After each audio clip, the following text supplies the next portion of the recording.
everybody. My name is Clint Mattox. I'm a turfgrass scientist at Oregon State University, where I finished my PhD in March of 2020, focusing on Microdochium Patch. If you're not familiar with Microdochium Patch, it's basically snow mold without snow. It's the same fungal pathogen, but just a different environment. So in Oregon, for example, where we live on the west coast, it doesn't really snow very often. When it does, it doesn't stick around for more than maybe 48 hours at the most. And so we do, however, have really humid and cold winters. Not freezing, but just cool and humid. And so those are ideal environments for Microdochium Patch, and not snow mold because snow doesn't occur. And so this environment is very typical in Oregon, along the Pacific Northwest, such as British Columbia down to the San Francisco Bay, also in Northern Europe, and in England and Ireland and Scotland and Wales and places like that. And so Microdochium Patch is a real problem where golf is played. And so most people use fungicides to suppress Microdochium Patch. And fungicides can be very effective at managing this disease, even though we are seeing some fungicide resistance from certain chemistries on this fungal pathogen. And that's not really a surprise because we have to spray this fungus multiple times because it's active over multiple months of the year. And in particular, managing Microdochium Patch is a concern in these areas where maybe fungicide resistance is occurring or where pesticide restrictions may occur. Before coming to Oregon State University, I was a golf course superintendent in Europe. And when I was working in France, we had to close our golf course putting greens or anywhere we had to apply a fungicide between 6 and 48 hours, depending on the re-entry interval times. In places like that, and also in North America, in some municipalities where maybe the IPM list is very restrictive, perhaps even only allowing organically registered products to be used. Golf course superintendents are struggling to manage this disease. So at Oregon State University, I focused my master's and my PhD research on managing Microdochium Patch with non-traditional fungicides. So those would be things that perhaps would be available in certain communities where there would be restrictions on other products. I focused on products such as just sulfur. It can be sold as a fertilizer or a fungicide. Phosphorus acid, commonly known as phosphites. And what I found is when I mixed sulfur and phosphorus acid together, I found that there was an additive effect. The benefit was very clearly represented in all of my trials. When I would do these products together, I found that I found a benefit in putting them at the same plot. I also looked at Civitas Turf Defense, which is a OMRI-listed or organically labeled fungicide available in North America. And then I also found that when I would put the mineral oil in combination with phosphorus acid, that I also found a benefit, where using the products alone had some disease, but putting the products together, I was able to find that I was able to suppress Microdochium Patch to a very high level. However, when I would apply mineral oil consistently throughout the wintertime, I found that the turfgrass plots would start to show some abiotic stress or some discoloration, perhaps even thinning.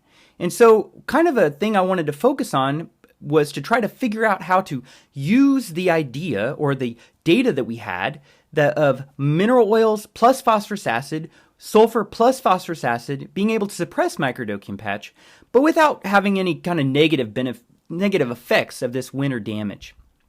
So just to give you some background of Corvallis, Oregon, and just the Pacific Northwest in general, we have annual bluegrass putting greens. Annual bluegrass grows fabulously in our environment. It's also incredibly susceptible to Microdochium Patch. We don't benefit from turfgrass breeding in annual bluegrass. We just deal with what we get. And you can see here in this photo that along the bottom, there's a lot of Microdochium Patch. This is kind of the edge of the green, the edge of the trial that didn't receive any kind of treatment. And all of the squares are all my treatments for one of my research trials. And you can see that there's quite a bit of success. There's some disease, of course, but there's quite a bit of success on using either mineral oil, sulfur, phosphorus acid, or a combination of any of those. In this particular trial, we also included rolling. And that is when we started to observe that abiotic stress was causing some thinning of that turfgrass stand. Therefore, in future trials, we incorporated traffic into these trials. And so me and the rest of the Oregon State University team would beat up the turfgrass plots, representing about 73 golf rounds a day, and we would walk along those plots together as a team because it took a long time to try to beat up the turf that way. but it gives a better indication of what we would expect in real-world conditions. And so particularly focusing on how to use mineral oils, sulfur, and phosphorus acid to manage or to suppress Microdochium patch on annual bluegrass, particularly in the winter when annual bluegrass isn't growing very much. Even though it is a winter annual, it still slows down growth when the temperatures aren't conducive for cool season grass growth. And what we had found in those particular trials at the beginning was that when we applied mineral oil every 2 weeks, we found that thinning would occur in the winter. So we decided in this trial that we would remove one of those applications to only apply mineral oil once every 4 weeks. And so, a very simple trial where we just wanted to compare Civitas plus sulfur applied every 4 weeks, so every other application was a sulfur phosphorus acid application. We also wanted to compare Civitas and a phosphorus acid. In this particular case, we used PK+. And then we also wanted to compare that to a sulfur and phosphorus acid application every 2 weeks. This is what the plots looked like in January. So on the top plot, we had Civitas and sulfur applied, and then 2 weeks later, sulfur and phosphorus acid. On the bottom plot, we had Civitas and phosphorus acid, and 2 weeks later, we had sulfur and phosphorus acid. So those two treatments there only get mineral oil once every 4 weeks. In the top left photo here, we have sulfur and phosphorus acid applied every 2 weeks, and in the bottom left, we have our non-treated control. And this is in January, and this particular trial and photos took place in 2016. And you can see that there's some disease on the non-treated control. The other three plots are suppressing Microdochium patch. However, if we look a little closer at the Civitas and the sulfur application, we can see that there's a little bit of discoloration, a little bit of pitting or thinning of those turfgrass stands. When we back up with our time machine to December, we see that that particular square of turf that I've outlined looks pretty good. But in January, we see that pitting. However, in February, we have that recuperation. So there really was this temporary effect of turfgrass thinning. However, based on this and previous research, we absolutely do not recommend mixing mineral oils and sulfur together on a golf course putting green. It really does and consistently has caused abiotic damage on our greens. Just to give you an idea of how these treatments would look in March, when maybe golfers would be out in mass to kind of go out and play more golf, of course, in the spring, the turfgrass is looking pretty good. Like the Civitas and sulfur has recuperated more or less. Again, this is just once every 4 weeks with that rotation.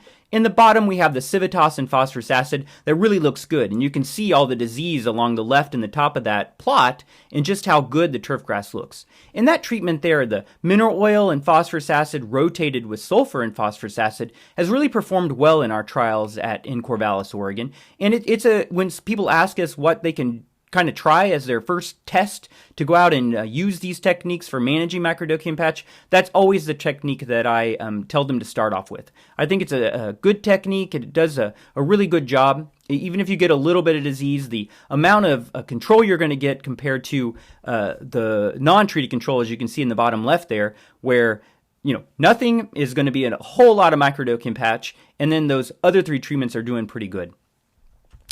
So if you would like any more information, I know this is a brief video, you can visit our website, www.beaverturf.com. We have a lot of great information there, and we continually update our research and continual research. You can also follow us on Twitter at OSUBeaverTurf.